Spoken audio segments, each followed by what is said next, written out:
85% क्या हो तो हो जाएगा 90, क्योंकि अगर अल्पसंख्यक जोड़ेंगे तो उसको तो हो जाएगा वो 90% में शासित और 10% में पूरा का पूरा मलाई। तो अंधा बाटे रेवड़ी अपन अपन का दे, ये भाजपा सरकार वोट देने के लिए दलितों को, पिछड़ों को हिंदू कहती है, जब हक देने की बात आती है तो ये इनके दुश्मन हो जाते हैं।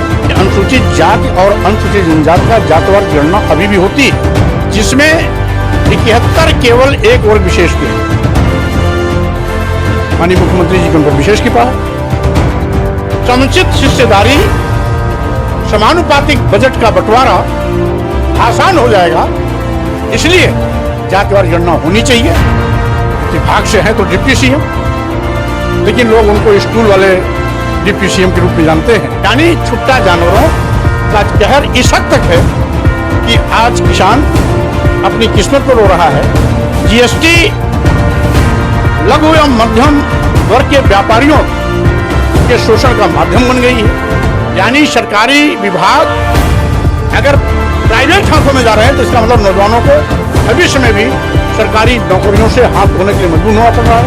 पिछड़ों के बीच में थे, अपना पिंड छुड़ाने के लिए बोल तो गए, बाद में आकाओं की डाक पड़ी, बैकफुट पे आ गए। हम केवल पिछड़ी जात की बात नहीं कर रहे, वो सवर्णों की भी जातिवार गणना करा लें, पिछड़ों की भी करा लें, अल्पसंख्यकों की भी करा लें। भाजपा या कांग्रेस जब जब सत्ता में आती है, इनको साफ सूंघ जाता है 2024 का लोकसभा चुनाव बीजेपी की विदाई का चुनाव है। नमस्ते, मेरा नाम आनंद है, मैं लखनऊ में मौजूद हूँ। मेरे साथ इस समय जातिगत जनगणना पर बातचीत करने के लिए यूपी की कई सरकारों में कैबिनेट मंत्री रहे, इसमें एमएलसी हैं और समाजवादी पार्टी के दिग्गज नेता स्वामी प्रसाद मौर्य जी मौजूद हैं। इनसे जातिगत जनगणना को लेकर के बातचीत की जाएगी। मैं बता दूं कि जातिगत जनगणना बिहार में शुरू हो चुकी है। बिहार के लेलिन के नाम से जाने वाले जगदेव प्रसाद जी कहते थे कि 100 में 90 शोषित हैं, शोषितों ने ललकारा है, धन धरती और राजपाट में 90 भाग हमारा है। उसी बिहार से जातिगत जनगणना को लेकर के आरजेडी और जो जेडीयू के गठबंधन की सरकार है उसने पहल कर दी है। एक पहले चरण की जनगणना हो गई है, दूसरे की बाकी है। जून में रिपोर्ट आएगा, लेकिन यूपी में क्या प्रभाव पड़ेगा, यूपी में किस तरह से मांग हो रही है, उसको लेकर बातचीत करेंगे। सर, सबसे पहले आपका स्वागत है। बहुत बहुत धन्यवाद। विधानसभा का सत्र चल रहा था, अखिलेश जी के हाथ में जो तख्ती थी उसने सभी का ध्यान अपनी ओर खींचा कि किस तरह से जातिगत जनगणना को लेकर के समाजवादी पार्टी के मुखिया मुखर तौर पे आगे आके बोल रहे हैं। क्या लगता है कि सरकार कब सुनेगी और यूपी में पहल कब होगी? देखिए, जातिवार जनगणना इसलिए भी आवश्यक है क्योंकि जातिवार जनगणना पहले होती थी। 1871 में ब्रिटिश हुकूमत के दौरान जातिवार जनगणना प्रारंभ कराई गई। 1931 तक लगातार जातिवार जनगणना होती रही। 1931 के बाद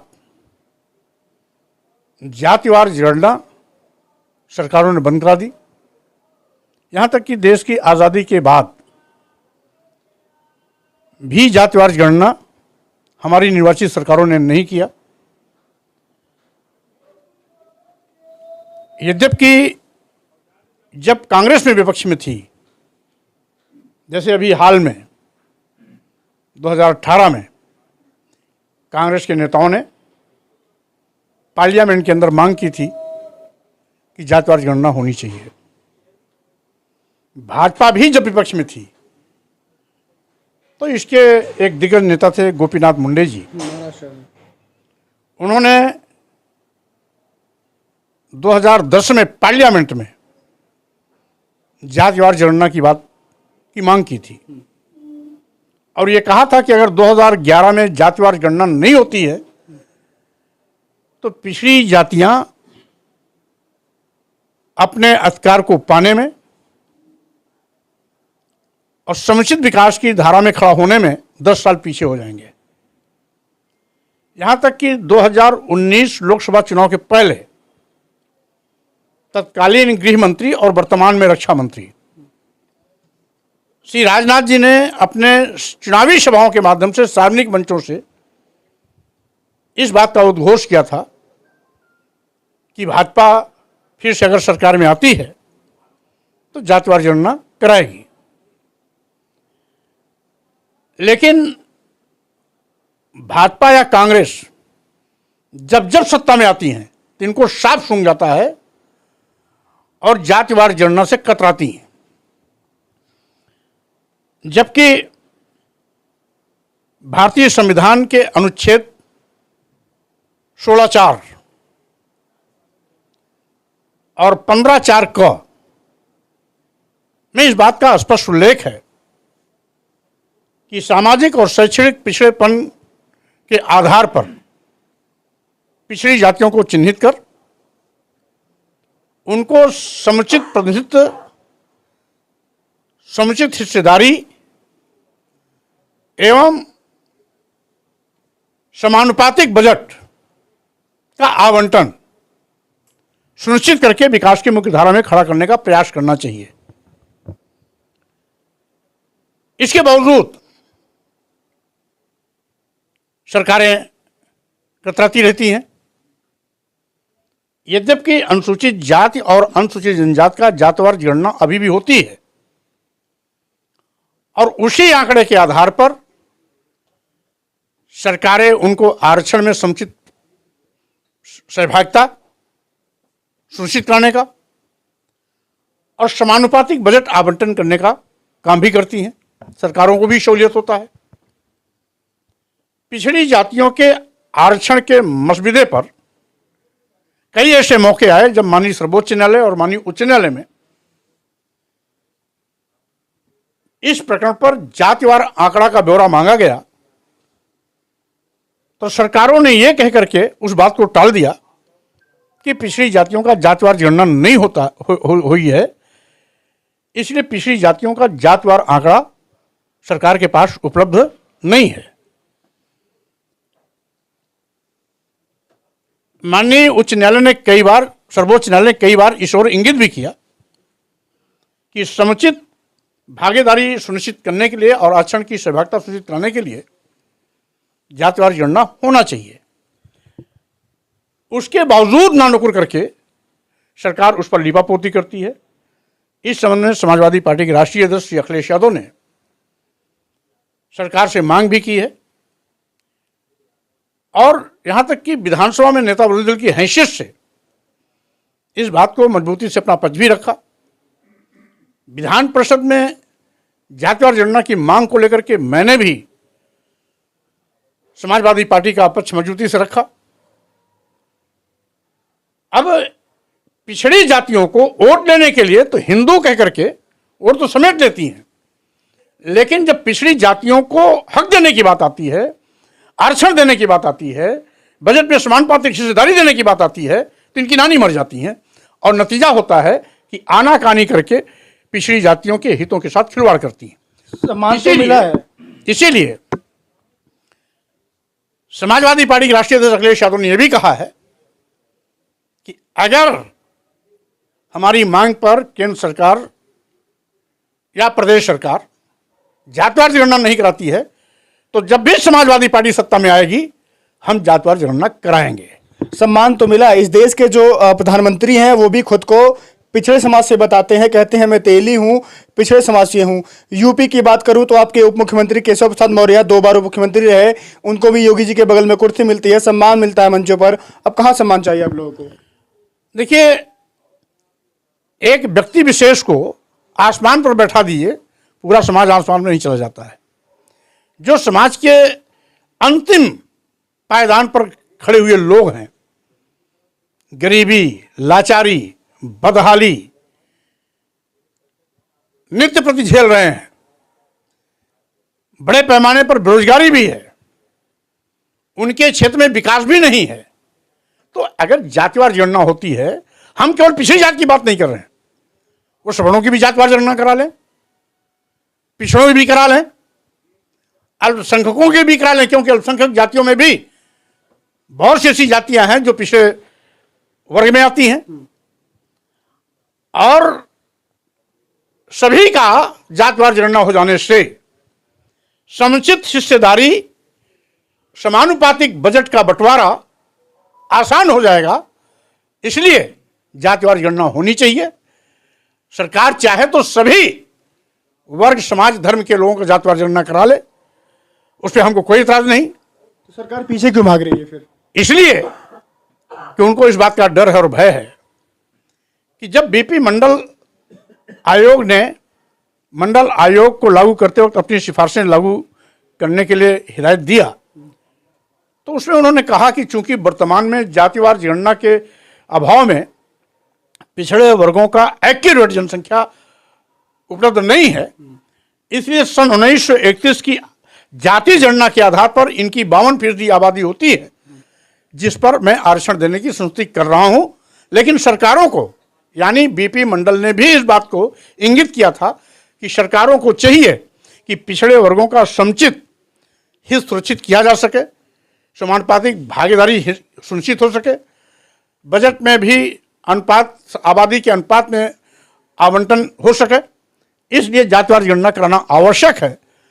लेकिन सरकार को इस बात का भय है कि जब 1931 जाति जनगणना के आधार पर 52% पिछड़ों की आबादी है, तो हो सकता है वर्तमान में ये 60 या इसके ऊपर भी जा सकती है, और कहीं बढ़ी हुई आबादी के सापेक्ष वो और अपने हक को मांगना न शुरू कर दें, इस भय से सरकारें जातिवार जनगणना कराने से कतराती हैं। लेकिन आज समय देश और केवल पिछड़े ही नहीं बल्कि सभी समाज जो उपेक्षित हैं, आज विकास की मुख्य धारा से दूर किए जा रहे हैं, उन सब की चाहत है कि जातिवार गणना हो।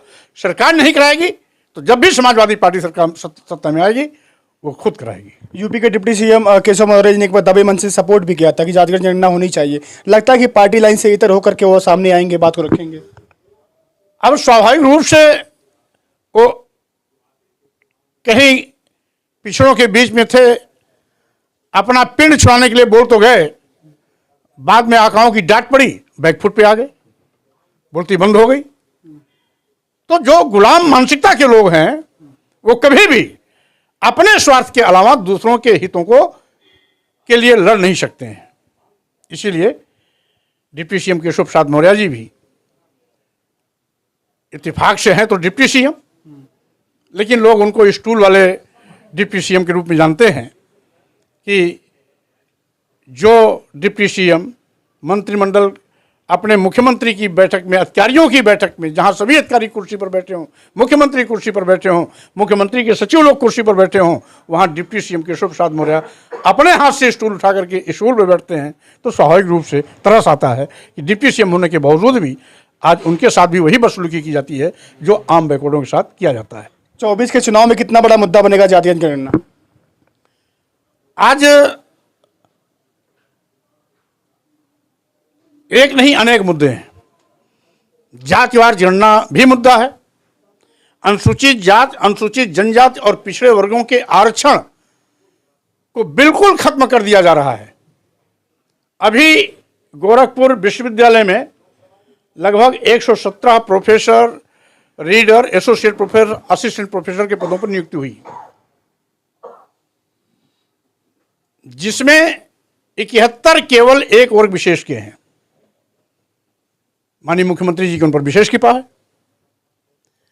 एक वर्ग विशेष के, एक जाति विशेष के 71 लोग, कुल 117 पदों में से 6 पद में schedule caste, backward class, schedule tribes और माइनॉरिटीज सब हैं। मतलब 117 में से 6 पद पर मात्र SC, ST, BC और माइनॉरिटीज सभी मिलके हैं 6 पद पर। 85% को 6 सीट। 85% क्या हो तो हो जाएगा 90, क्योंकि अगर अल्पसंख्यक जोड़ेंगे तो उसको तो हो जाएगा वो 90% में 6 सीट और 10% में पूरा का पूरा मलाई। इसी प्रकार से अभी अभी करीब 20-25 दिन पहले IIT BHU में PG में 8 पद पर एडमिशन होने थे। कुल 8 अभ्यर्थी सिलेक्ट हुए थे। 8 में 7 सामान्य थे, एक बैकवर्ड था प्रजापति समाज का, और उसकी मेरिट बीच में थी। 3 उसके नीचे थे, 4 उसके ऊपर थे। उस बैकवर्ड प्रजापति को रिजेक्ट कर दिया, से सभी 7 सामान्य लोगों की भर्ती कर ली, वो मतलब एडमिशन हो गया। यही नहीं, अभी दरोगा की भर्ती हुई, पूरी की पूरी वो उत्तर प्रदेश सरकार ऐसी संस्था को भर्ती का काम दिया जहां मध्य प्रदेश की भाजपा सरकार और उत्तराखंड की भाजपा सरकार उसको ब्लैकलिस्टेड कर चुकी है। यानी दो दो भाजपा सरकारें, मध्य प्रदेश और उत्तराखंड की सरकारें उसको ब्लैक लिस्टेड कर चुकी है। उस ब्लैक लिस्टेड संस्था को भर्ती का पूरा ठेका दिया। 100 FIR से ज्यादा अब तक हो चुकी हैं, 300 लोग गिरफ्तार हो गए हैं। न कोई जांच हो रही है, न परीक्षा निरस्त हो रही है, दरोगा को अपॉइंटमेंट लेटर दिए जा रहे हैं। यह भ्रष्टाचार है।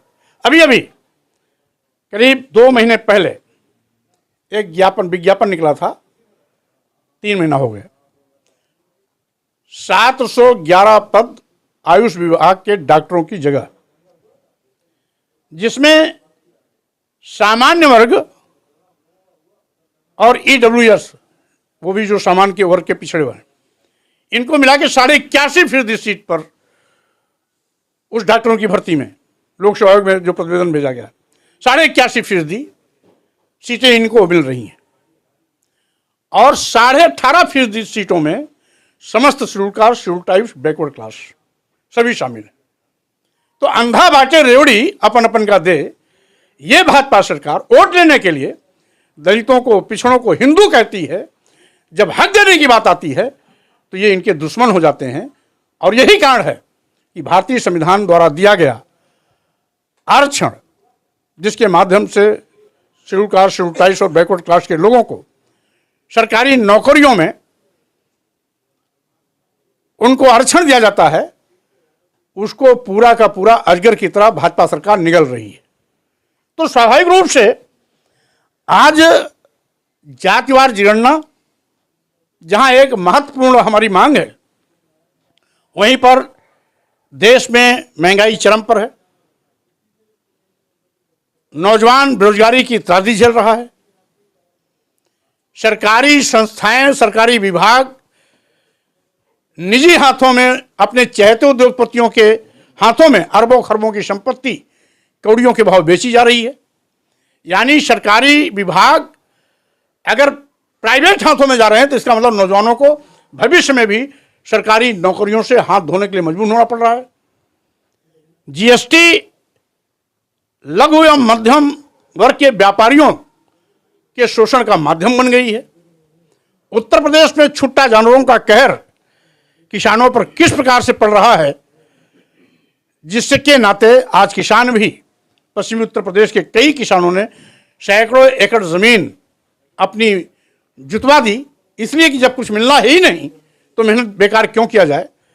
यानी छुट्टा जानवरों का कहर इस हद तक है कि आज किसान अपनी किस्मत पर रो रहा है। देने के लिए, कहने के लिए कि माननीय प्रधानमंत्री किसान सम्मान निधि दे रहे हैं, कितना देते हैं? महीने में 6,000, साल में 6,000। और उसके एवज में छुट्टा जानवर किसानों की फसल कितना चल रहे हैं? 6,000 दे रहे हैं, लाखों की फसल चौपट कर रहे हैं। इसके बावजूद सरकार अपनी झूठी वाहवाही लूटने के लिए पीठ ठोकती है। तो ये तमाम ऐसे मुद्दे हैं जो एक एक करके लोकसभा चुनाव में आएगा। और साथ ही साथ 2024 का लोकसभा चुनाव बीजेपी की विदाई का चुनाव होगा। मेरे साथ इस समय यूपी सरकारों में, बहुत सरकारों में कैबिनेट मंत्री रहे पूर्व कैबिनेट मंत्री स्वामी प्रसाद मौर्य मौजूद हैं। वर्तमान में समाजवादी पार्टी से MLC हैं। तमाम मुद्दों पर बात हुई, लेकिन जो सबसे अहम मुद्दा है वो है जातिगत जनगणना। उसको लेकर के मुखरता इन्होंने अपनी बात रखी और इन्होंने भी वो बात की कि जो लगातार विश्वविद्यालय हो या तमाम सरकारी संस्थान हो, वहाँ पर जो लिस्ट आती है, जो भर्ती आती है या एडमिशन के लिए इंटरव्यू होते हैं, वहाँ पर जाति देख करके जिस तरह से भेदभाव हो रहा है, ऐसा इन्होंने आरोप लगाया। वो बहुत ही गलत हो रहा है। इन्होंने ऐसा कहा कि और 24 के चुनाव को लेकर कैसी तैयारी है, कौन कौन से मुद्दे रहेंगे जिसको लेकर के समाजवादी पार्टी आगे बढ़ेगी। तमाम मुद्दों पर बातचीत हुई। बाकी आप क्या राय रखते हैं कि जातीय जनगणना होनी चाहिए, नहीं होनी चाहिए, और क्या क्या फायदे हैं, आप कमेंट सेक्शन में बताना मत भूलिए। फिलहाल अभी के लिए नमस्कार।